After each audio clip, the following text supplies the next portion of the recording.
ഇംഗ്ലീഷിൽ ഒരു വാക്കുണ്ട്, നെപ്പോട്ടിസം. മലയാളത്തിൽ നമ്മൾ അതിന് സ്വജനപക്ഷപാതം എന്ന് പറയും. നെപ്പോട്ടിസം എന്ന പദത്തിൻ്റെ ഉത്ഭവകഥയും രസകരമാണ്. 10ാം നൂറ്റാണ്ട് മുതൽ 17ാം നൂറ്റാണ്ട് വരെയുള്ള കാലത്താണ് നെപ്പോട്ടിസം എന്ന പദത്തിന് പ്രചാരം ലഭിക്കുന്നത്. നെപ്പോട്ടിസം എന്ന പദം മരുമകൻ എന്നതിനുള്ള ഇംഗ്ലീഷ് പദം നെഫ്യൂയിൽ നിന്നുമാണ് ഉത്ഭവിച്ചത്. ഈ കാലഘട്ടത്തിലെ മാർപ്പാപ്പമാർക്കും ബിഷപ്പുമാർക്കും വിവാഹം കഴിക്കാൻ കഴിയാഞ്ഞതിനാൽ നിയമപരമായ സന്താനങ്ങൾ ഉണ്ടായിരുന്നില്ല. അതിനാൽ അച്ഛൻ മക്കൾക്ക് സ്ഥാനങ്ങൾ നൽകുന്നതുപോലെ മാർപ്പാപ്പമാരും ബിഷപ്പുമാരും കാർഡിനാൾ തുടങ്ങിയ സ്ഥാനങ്ങൾ മരുമക്കൾക്ക്, അതായത് നെഫ്യൂവിന് നൽകിപ്പോന്നു. അങ്ങനെയാണ് നെഫ്യൂ എന്ന പദത്തിൽ നിന്നും നെപ്പോട്ടിസം ഉണ്ടായത്. പോപ്പ് കാൽക്സ്റ്റസ് മൂന്നാമൻ അദ്ദേഹത്തിൻ്റെ 2 മരുമക്കളെ കാർഡിനാൾമാരാക്കി. അതിലൊരാൾ റോഡ്രിഗോ പിന്നീട് പോപ്പ് അലക്സാണ്ടർ 6ാമനായി. പോപ്പ് അലക്സാണ്ടർ അദ്ദേഹത്തിൻ്റെ മിസ്ട്രസ് ആയിരുന്ന ഒരു സ്ത്രീയുടെ സഹോദരൻ അലസാൻഡ്രോ ഫെർണീസ് എന്നയാളെ കാർഡിനാളാക്കി. അദ്ദേഹമാണ് പിന്നീട് പോപ്പ് പോൾ മൂന്നാമനായത്. പോപ്പ് പോൾ മൂന്നാമൻ അദ്ദേഹത്തിൻ്റെ 14ഉം 16ഉം വയസ്സുള്ള 2 മരുമക്കളെ കാർഡിനാൾമാരാക്കി. ഇപ്രകാരം സ്വന്തക്കാരെയും ബന്ധുക്കളെയും കാർഡിനാൾമാരാക്കുന്ന നെപ്പോട്ടിസം അവസാനിപ്പിച്ചത് 1692 പോപ്പ് ഇന്നസെൻ്റ് 12ാമൻ ആണ്. നെപ്പോട്ടിസത്തിൻ്റെ ഈ കഥയെല്ലാം പറയുന്നത് ഇപ്പോൾ നമ്മുടെ സ്പോർട്സ് കൗൺസിലിൽ നടക്കുന്ന സംഭവങ്ങളുടെ പശ്ചാത്തലത്തിലാണ്. അഞ്ജു ബോബി ജോർജിൻ്റെ സഹോദരൻ അജിത് മാർക്കോസിനെ സ്പോർട്സ് കൗൺസിൽ അസിസ്റ്റൻ്റ് സെക്രട്ടറിയാക്കിയത് കായിക യുവജന കാര്യ വകുപ്പിൻ്റെ ഉത്തരവനുസരിച്ച് സ്പെഷ്യൽ കേസ് എന്ന നിലയിലായിരുന്നു. നിലവിലുള്ള നിയമന ചട്ടങ്ങളെ അട്ടിമറിച്ച് തങ്ങൾക്ക് ഇഷ്ടമുള്ളവരെ നിയമിക്കുന്നതിനാണ് ഇത്തരം സ്പെഷ്യൽ ഉത്തരവുകൾ ഇറക്കുന്നത്. ഈ വസ്തുത പുറത്തായതോടെ അഞ്ജു ബോബി ജോർജിന് കേരളം നൽകിയ ധാർമ്മിക പിന്തുണ നഷ്ടപ്പെട്ടു എന്നത് ഉറപ്പാണ്. കായിക രംഗത്ത് ബിരുദമോ ദേശീയ തലത്തിൽ കാഴ്ചവെച്ച പ്രകടനമോ ആണ് ഈ സ്ഥാനത്തേക്കുള്ള മാനദണ്ഡങ്ങൾ. ആ മാനദണ്ഡങ്ങളെ അട്ടിമറിച്ചാണ് MCA ബിരുദധാരിയായ അജിത് മാർക്കോസിന് ഈ പദവി നൽകിയത്. ഇത്തരമൊരു ചട്ടലംഘനം വ്യക്തമായി അറിയാവുന്ന അഞ്ജു ബോബി ജോർജ് സ്പോർട്സ് കൗൺസിലിലെ അഴിമതിയെക്കുറിച്ച് ഇപ്പോൾ സംസാരിക്കുന്നത് ഇത്തരം കാര്യങ്ങളിൽ നിന്നും ശ്രദ്ധ തിരിച്ചുവിടാനാണെന്ന് സാധാരണ ജനങ്ങൾ സംശയിക്കുന്നു. സീസറിൻ്റെയും ഭാര്യയുടെയും കഥ പറഞ്ഞ് കഴിഞ്ഞ സർക്കാരിൻ്റെ കാലത്ത് നമ്മൾ സമയം കുറെ കളഞ്ഞു. അതേ സീസർ ഇതാ തിരിച്ചു വരുന്നു.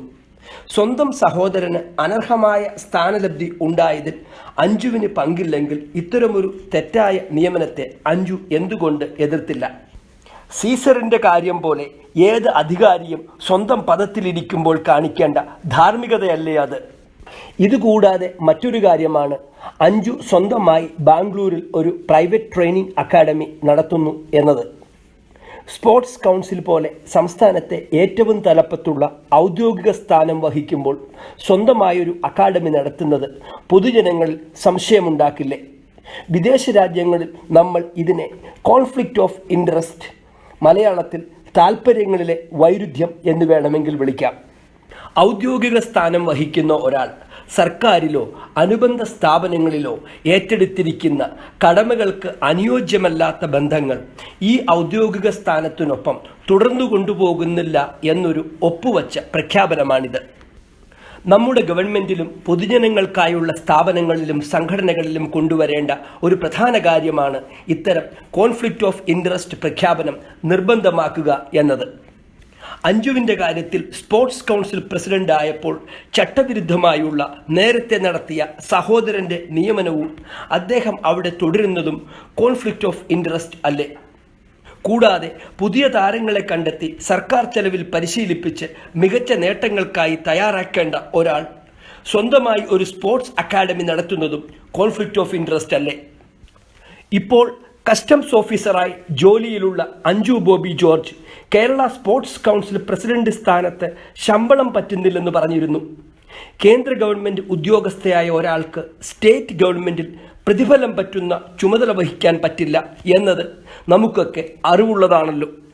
അഞ്ജു ബോബി ജോർജിൻ്റെ കാര്യത്തിൽ ഇപ്പോൾ ഉണ്ടായ ഈ സംഭവങ്ങളുടെ പശ്ചാത്തലത്തിൽ കേരള ഗവൺമെൻറ് ഉടനെ എടുക്കേണ്ടുന്ന ഒരു നടപടിയാണ് എല്ലാ പദവികളിൽ ഉള്ളവരും ആ സ്ഥാനലബ്ധിക്ക് ശേഷം അവരോ അവരുടെ ബന്ധുക്കളോ സാമ്പത്തികമായ ലാഭമുണ്ടാക്കുന്നതായ മറ്റു പദവികളോ ഉത്തരവാദിത്തങ്ങളോ ഈ പദവിയുടെ കൂട്ടത്തിൽ വഹിക്കില്ലെന്നും ഇത്തരം പദവികൾ ഈ പദവിയുടെ കാലത്ത് ഏറ്റെടുക്കില്ലെന്നും ഉള്ള പ്രഖ്യാപനം കോൺഫ്ലിക്റ്റ് ഓഫ് ഇൻട്രസ്റ്റ് ഡിക്ലറേഷൻ ആയി നിയമസാധുതയോടെ എഴുതി വാങ്ങുക എന്നത് സർക്കാർ തലത്തിലുള്ള അഴിമതികൾ ഒരു വലിയ അളവ് വരെ കുറയ്ക്കാൻ കോൺഫ്ലിക്റ്റ് ഓഫ് ഇൻട്രസ്റ്റ് ഡിക്ലറേഷൻസ് സഹായിക്കും.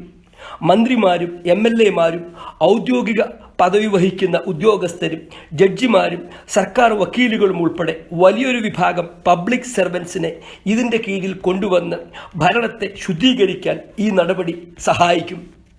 കഴിഞ്ഞ സർക്കാരിൻ്റെ കാലത്ത് അഡ്വക്കേറ്റ് ജനറൽ സർക്കാരിനു വേണ്ടിയും അദ്ദേഹത്തിൻ്റെ കുടുംബാംഗങ്ങൾ സർക്കാരിനെതിരായും വാദിച്ച വിചിത്രമായ സംഭവങ്ങളെ കോൺഫ്ലിക്റ്റ് ഓഫ് ഇൻട്രസ്റ്റ് പ്രഖ്യാപനം വഴി ഒഴിവാക്കാമായിരുന്നു.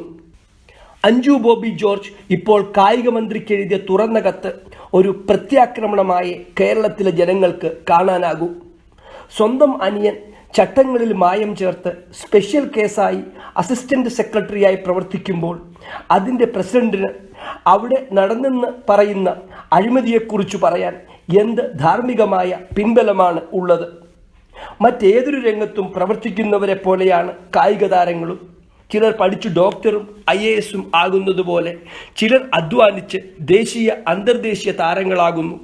ഓരോ രീതിയിലും മനുഷ്യർക്കുള്ള കഴിവിൻ്റെ വികാസവും പ്രദർശനവുമാണിത്. ഓരോ മനുഷ്യർക്കും ചെയ്യാൻ കഴിയുന്ന സാധാരണ കായിക പ്രവൃത്തികൾ വളരെ മികവോടെ കാണിക്കുമ്പോൾ പൊതുജനം കായിക താരങ്ങളെ ആരാധനാപാത്രങ്ങളാക്കുന്നു. തങ്ങൾക്കും ചെയ്യാവുന്ന കാര്യങ്ങൾ ഇത്ര ഉയർന്ന നിലയിൽ ചെയ്യുന്നല്ലോ എന്ന അത്ഭുതത്തിലും അനുമോദനത്തിലും. ഗ്രീസിൽ പുരാതന കാലത്ത് ഒളിമ്പിക്സ് തുടങ്ങിയത് ഇങ്ങനെ കൂടുതൽ വേഗത്തിൽ, കൂടുതൽ ഉയരത്തിൽ, കൂടുതൽ ശക്തിയോടെ എന്ന മനുഷ്യൻ്റെ അടിസ്ഥാന കായികക്ഷമതയുടെ ഏറ്റവും ഉയർന്ന പ്രദർശനമായാണ്. അതിനാൽ കായിക താരങ്ങളെ ഓരോ സാധാരണക്കാരനും നെഞ്ചേറ്റി ആരാധിക്കുന്നു. ഈ ആരാധനയെ മുതിർന്ന കായിക താരങ്ങൾ ഒരു അവകാശമായി ആവശ്യപ്പെടുന്നത് ശരിയല്ല. സംസ്ഥാന ദേശീയ സർക്കാരുകൾ ജോലി നൽകിയും മറ്റും അവരെ ആദരിക്കുന്നു. അതിനിയും തുടരും.